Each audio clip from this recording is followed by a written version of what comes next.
Ladies and gentlemen, I hope you're all doing well, and welcome to this community showdown. It's going to be the Ogre Kingdoms led by Anticity and GREASIN facing off against the Beastmen, who shall be helmed by Martinius at a great Bray Shaman here on the Imperial Road, and let's go ahead and break down these armies. So, for the Unholy Legions of Anticity, it's going to be very different. Usually you see a lot of mobility from him, but this is going to be a big old wide push, pigbacks, Gnoblars, backed up by Gnoblar Flingers. And is GREASIN the only Ogre? No, there's two Ogres. So it's a mass Flinger army with GREASIN Goldtooth and also Butcher of Beast with Flock of Doomspan. So yeah, GREASIN, you know, he's a bit of a meme pick, but not always. Like we saw in the recent major championships we had in December, we saw Berserk actually win 2 really strong games with him against, you know, some of the best players in the world. So using GREASIN as a rampage beat stick, I mean, if your opponent slips up and he catches you, he can butter your bread pretty hard. He has almost 600 weapon strength, really, really high combat stats with 65 melee attack, which also slows you down when he catches you, and he can rampage you with everyone has their price. So, I mean, he's an interesting one, man. He can definitely get the job done if he gets in the right circumstances. So, looking at the armies of Martinius, another great player out here in the community. Gore Herds Under the Sunset, fine choice. Although they are the dual infantry, anti-infantry version, but I mean, it's gonna work out because of the prevalence of Gnoblars. They're a little bit weaker against Ogre Bulls because obviously you lose their bonus for his infantry, but yeah, against like all the Gnoblars, pretty okay. Great Bray Shaman Wild, he has Mantle of Gorok and Devolve. We got a Gore Bull, which is always a good choice against Ogres, just like a dedicated anti-large beater, and a bunch of Ungor Raiders, and that's it. Surprised we're not seeing any Vanguard, or heavy-duty Vanguard to get up on the point super quickly, but regardless, he will be arriving soon. Slangors out of the wings as well are a very, very good choice, and now we're going to get some Khorngors being called in. That's kind of the meta. So using Khorngors and Slangors, at least that was my experience when we had our Beastmen tournament not too long ago. And both armies are going to be posturing up. Anticity not using Lead Belchers either. Yeah, he's got just Gnoblar Flingers everywhere. Now, I wonder how a basic Gnoblar will trade into like an Ungor Spearman, right? I feel like the Ungo would win. 9,000 HP. Whoa. Oh my god, they have the exact HP. 8,960, 160 models. I feel like CA just like copy and pasted that. 18, 26, 21, 25, 30, 22. Quite a bit better stat line than the Ungors, so yeah, there is that. All right, so GREASIN and company hanging in, and now Anticity is going to be playing a defensive counterpunching style where he just kind of chills back. And these guys making all the appearances lately, the Ample Peak Greyback. So these guys are, you know, solid generalist beaters. They're kind of like the Walmart version of the Butchers of Kalkengard and the Cohort of Waddle. But yeah, honestly, I still think they're decent. They've had some really good performances, and when you mix them with GREASIN, you get the Aura of Frost, you get Frostbite, and then GREASIN is able to really just hammer you home with the monster. You can like make somebody go almost negative speed if you mix all those 3 elements together. So yeah, we'll see. Martinius is going to need to push though. Obviously his Ungor Raiders can get up and start unleashing volleys here soon, which I would wager he will. The Butcher of Beast and GREASIN Goldtooth going to try and rampage that Gore Bull as a couple of Khorngors are getting ready, and the Beastmen going to be sounding the Horn of War and actually going for it. So here they come. Will the Kraken King be able to hold? Centaurs waiting in the wings, and in the front line, we do see the Gore Herds engaging versus Big Chad GREASIN, the ideal male body right there. And he's going to be rolling down on his scooter, getting some boinking going, while the Yetis, the Ample Peak Greybacks, start to really, really lay into these boys. All right, guys, Gnoblar Flingers are throwing, and on the high ground, Centaur is going to be collapsing. And the Beastmen, for this strategy to work, really need to get a triple cap quickly. Good Flock of Doom going down right there. Meanwhile, on the high ground, we do see everyone has their price. So the Rampage is activated. That's going to be pulling the Slangors in. And Slangors are not a cheap unit. They're like 700 something. So GREASIN lures the Slangors in. I mean, of course, Slaanesh guys would be seduced. And yeah, the Yetis as well as GREASIN. It's GREASIN time because it does lower stats as well. It kind of looks like a dwarf there for a second. But are the Beastmen going to get the back objective? So far, very, very good push by Martinius. Able to get some Sentis around the backside, running over a Gnoblar Trapper, which is a 500 gold unit. So that's pretty cost effective. And going to be responding here by calling out 2 Saber Tusk packs and moving in to counterpunch those Centaurs right there. Meanwhile, the Beastmen are chilling out and getting some good momentum. And look at this, though. Martinius also getting the Ungor Raiders with very good focus fire on the Ample Peak Greybacks there. So, yeah, nice counterplay on both sides here. That's so many cheap spears on this back point, by the way. That's going to be tough to shift for sure. Looking elsewhere on the battlefield, we do see the Beastmen pulling a 1,000 value lead, but it's probably not tracking all the metrics like Flock of Doom correctly, so we got to take that with a grain of salt. Saber Tusk's going to be moving up, while the Pigback Riders engage against the Ungor Spears. Probably more comparable units there if you really compare their stats, although Pigbacks actually win in a straight-up fight against those guys. A lot of leadership issues as the Flingers are doing some okay saturated damage. 10 missile strength with 1 AP. I mean, hey, if you're just throwing at Ungor Spearmans, it could be worse, right? Now, GREASIN is in a dangerous situation here. The Khorngors that were playing this side of the battlefield moved up, and they teamed up here with Al Gorbel, and shout out to our boy Air of Carthage there. And Grease's Goldtooth is getting boinked pretty good. And there will be a Meat Feast to heal him, so you don't always have to bring Troll Guts if you're playing Ogre Kingdoms. You can just rely on the Meat Feast. But could this be the reverse Uno, where the Gorbel chases him a little bit too far, and then eventually Greases turns on him, uses Everyone Has Their Price and the Scepter of Titans, and really starts to whoop him? Now, there is one thing that's going very well for Ent, despite some of the value trading not being in his favor, is the fact that he's holding his back objective.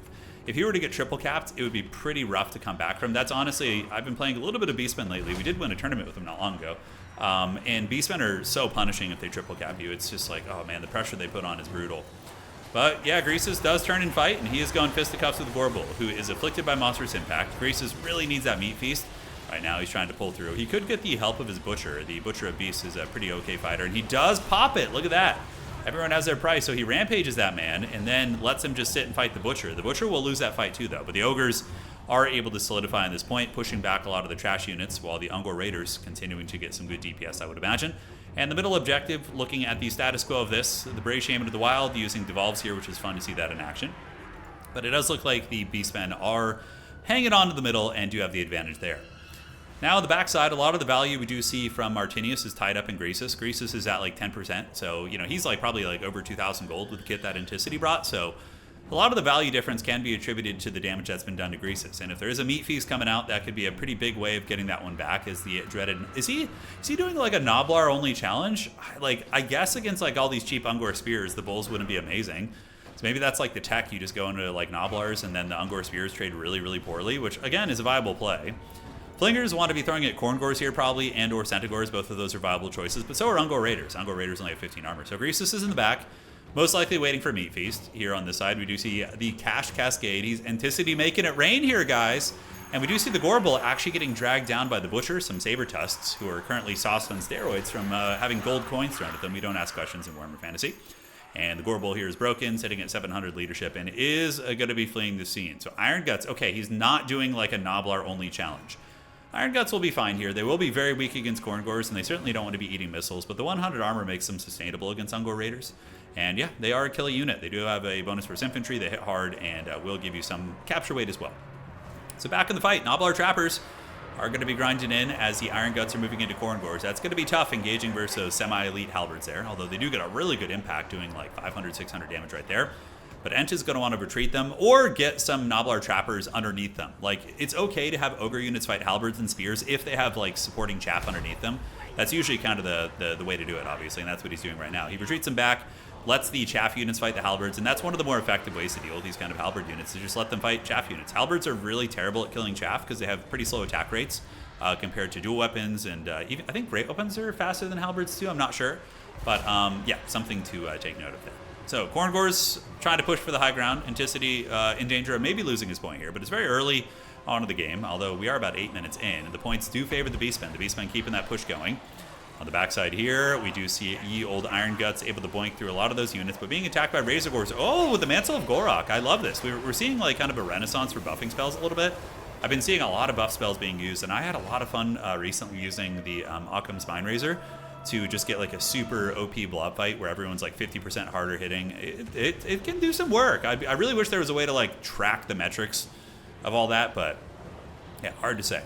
Flingers in the back moving up, and Lead Belchers are going to be setting up shop here, and what are they going to be shooting at? So now he's bringing out some of the meta pieces, right? He had mostly an Noblar army, and Greasis is just giga-chatting it. A Meat Feast would be so backbreaking. That would be a huge heal right now. 9,000 value against 5,000, but remember, the value tracker is very wonky, and it doesn't take into account many variables in the course of the game. But high ground does get captured by the Beastmen. That's really bad for Ent here. That's going to be an incredibly tricky one as the Noblars do head over there to try and push them back off. Greasis, oh, it's time, dude. The big Chungus is Meat Feasting, and that does bring him back up to 3,000 HP. So now Meat is back on the menu, quite literally. He is going to be ready to help and contribute, and could be a problem for the Beastmen in the later stages of the game, although Beastmen do have Minotaurs with great weapons out there. Corngors on the field as well. Trapper's going to be reclaiming the high ground objective. Ent really, really needs to focus on that. It looks like he's going to be sending his Noblars there to get that, which is good. Macro look at the battlefield, guys. A little bit of ninja cheekiness. Pigback Riders trying to steal objective 3. Probably not going to happen. Martinius pulling back here, letting his Halberds push up while the Unga Bunga Raiders are in position. Some of them shooting, some of them not. Definitely needs to get those guys firing. All 3 of these should be shooting right now, and he is reforming the ranks with them. Trappers managed to push him off as Pigback Riders are going to be getting called in, and now Ogre's looking a little bit resurgent, right? They have the Lead Belchers hammering down. Greasis is back on the menu. Butcher of Beast still around. Flock of Doom's probably still very, very viable here. And the Butcher of Beast trying to get away from these Corngors. Greasis moving in to help while a couple Flingers put some DPS into them. And what are these Lead Belchers shooting at? Plenty of targets for them. Definitely the Razorgores are pretty good targets. Centigores, you know, those are high value pieces. And trying to into the back objective, but Martinius is going to be saying no to this as his Ungor Spears do move up there and are going to be pushing back ye old Saber Tusk packs. Ungor is moving up to party. Looking around, ladies and gentlemen, we do see the Corngors here. Monstrous Impact is in effect, which does slow them down, but Greasis is losing like 1,500 HP fighting these guys. Probably not worth it at the end of the day, but he's already committed and he's so damn slow that you might as well just go for it and get the full break. And Meat Feast is pretty hard to get twice in a short period of time, if I'm not mistaken. So yeah, no Troll Guts to heal him up. He's just going to be raw dogging it, moving in, and the Ogres obviously do lose on just 1 point now. They're going to need a triple cap here. It's going to be tough. Beastmen are going to be able to hunker down. You know, the Beastmen fought in Ogre territory for the whole game, so the reward they get for that is, of course, being able to fall back and now defend their territory and play more of a defensive kind of counterpunching type game. Beastmen resurgent too, though. Goreherd's moving up. Minotaurs with Great Opens, and the Great Bray Shaman is nearby as well. Definitely want to get him on this for the capture weight, as the Butcher of Beasts is going to be dropping a very good Flock of Doom, hitting 2 relatively good quality infantry units there. Razorgore Herds going to be surging forth. Pigback Riders can counter them pretty hard if they are nearby. So these Pigbacks most likely will detach over here. But if not, the Razorgores will feast on the souls of those trappers. And now we get the final battle in the middle. The apocalypse is upon us, guys. As Greasis Goldtooth going to be making it rain some cash cascades. Lead Belcher shooting into the Minotaurs in the back and getting great value there. As now we see the cash cascade active. So look at that. So 24 melee defense, 16 leadership, 24 melee attack, another 8 leadership on top of that, and charge bonus. Really going to make those Haggard Ogre units fight quite a bit longer, while the Flock of Dooms are able to do really good work. And Ench is getting that momentum, man. He is. Lead Belcher's back here, ripping into the Minotaurs with Great Uppins. Those guys are getting pushed on back to the other side. Well, we do see the Powder Guts cruising up, and yeah, Powder Guts will be nasty. They will be nasty. Yeah, he's kind of getting that momentum, and the fact that Greasis has been able to hold on here is pretty massive. It is pretty massive. Pigback Riders, nope, just Nobblars fighting those guys. Pigbacks or regular Nobblars going to go tarp at them. And Beastmen, yeah, do appear to be running out of steam a little bit. The cows are getting tired. I would imagine now Martinius is full Helm's Deep, which is the right way to do this. You know, fight here as long as you can. Try and get some picks with your archers and whatnot, but committing more infantry to this fight when he has like all these Flingers and Lead Belchers and things like that, it's going to be messy. So more Pigbacks on the way in. Martinius is going to be hunkering down to the backside. Ungors, Minotaurs, and then double Corngor. That's a tough cookie to crack, man. That's not the most capture weight. Corngors are 5 apiece. These guys are 2 apiece, so it's going to be 14 plus these guys I think are 3. So it's going to be 17 capture weight, give or take, depending on the models there. The Ogres are going to need to muster quite a bit, but Ench is what he's going to do. He's a very patient player. He's going to value trade here, crush as much value of the Beastmen as he can before moving on and going for like a last-second cap, which is something that is certainly very good, but requires a lot of discipline and game knowledge to do, right? Like, if I were in this situation, I'd probably be panicking and moving everything to the back objective, which would let them pick you off in transit a little bit and kind of farm cost-effective trades here. But just sweeping all this junk out, all this trash out, and just knowing that you have a couple minutes left, yeah, is good awareness here by Ent, I would say. Martinius, though, his aggression has paid off well, but the Ogres are back and not killing Greasis. Very tough. You know, a lot of his value was tied up in Greasis, probably over 2,500, considering he did get the Meat Feast, which healed up a lot of that, and then he lost that HP again against those Corngors, etc., etc. So Lead Belcher is going to be shooting into the Halberds, 1,350 points here, and what is he calling in? It's going to be Centigores. I wonder if he has the Koroks Bannerbers. That could be a nice late game call in. Granted, the Lead Belchers and Powder Guts might just punish them. Saber Tusks swarming on in, but going to be engaging versus Spears, and the Beastmen going to be forming ranks up in the point to make sure that Ent doesn't get it. And here comes the Centigores on the top side, going to be getting a beautiful charge there. So Ent, unfortunately, laps a micro there. Does get charged, but he realizes pretty quick and is able to run using Dismember to slow these guys down, and very, very minimal losses there, if any at all, from the Saber Tusk pack.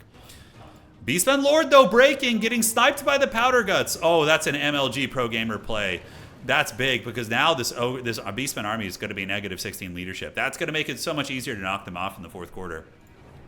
So Greasis is shaken, waiting in the back objective. I like this little cheeky push here from Martinius, like getting these gremlins to go back here and go after Greasis, but he probably doesn't see the Nobblar trappers there, so that's going to be a bit of a trap, which, you know, makes sense. Saber Tusks cruising in, Halberds and Slangors are there. We only have, oh man, not a lot of time. So there's a minute and a half for Anticity to try and get this objective from the Great Martinius. Slandgors on the side's going to be clearing out, while the Beastmen infantry in the front getting a little bit haggard, a little bit worn down. Powder Guts are also man-eaters. People forget this. They're not just a shooting unit. They're pretty damn good in melee. So if they can pick off these Minotaurs with great weapons and then get a little bit of pigback support to screen them, that's massive. And look at that. The capture weight is actually going for the Ogres, man. That's going to be 2, 4. That's going to be 3. So that's going to be 7 plus 5 is going to be 12. Yeah, so it's a lot, guys. That's a lot of capture weight coming in. So we do see Ungors moving, and this objective is in flux. Meanwhile, in the back objective, we do see GREASIN using the Cash Cascade. His remaining Yetis from earlier, as well as the Trapper, is going to be trying to screen those guys out. GREASIN, man, this is tricky with that back pressure from Martinius. But Ent is able to push him off, dude. The patience is insane. I would have been absolutely stressed. I would have thought there would be no chance when you see the double Corn Gores. But the Powder Guts plus the Lead Belchers were able to just like mow everything off that objective. And it does look like Anticity going to be getting this one back from the brink of collapse. Absolutely, it was looking really, really rough for him here in this game. But Beastmen, yeah, losing their Lord there was really tough. You know, negative 16 leadership led to a lot of breaks and a lot of inefficient fights there. And Anticity able to get this one. What a freaking play, dude. The Greasis meta is upon us. And we do see the Beastmen getting routed there. That's probably going to be it, man. I don't know if there's going to be any comeback options. If Ents just spams out like bull units, no, there's not. Yeah, it's over. GG, man. What a game. Gosh darn, that was good. Anticity played really well. Honestly, on the back foot, Martinius with classic good Beastmen tri-cap pressure, but just ended up, you know, losing his Gorbel early on was tough. Obviously, the Lord there at the end, a couple other little things here and there. But yeah, it was just a great little battle between those mighty champions. All right, guys, let's look at the value. The GREASIS, 600 value GREASIS, very, very Chad. Elsewhere in the army, Lead Belchers came in 1,600. Powder Guts got 1,300 there, which is pretty good. Yeti's only 6 and not much there either. So yeah, value is pretty sparse across the board. Corngores probably did great. Yeah, one of them at least. The one that got GREASIS 1,500. All right, guys. GG, well played. See you around. That's it for today. And awesome game by these two champions. Cheers.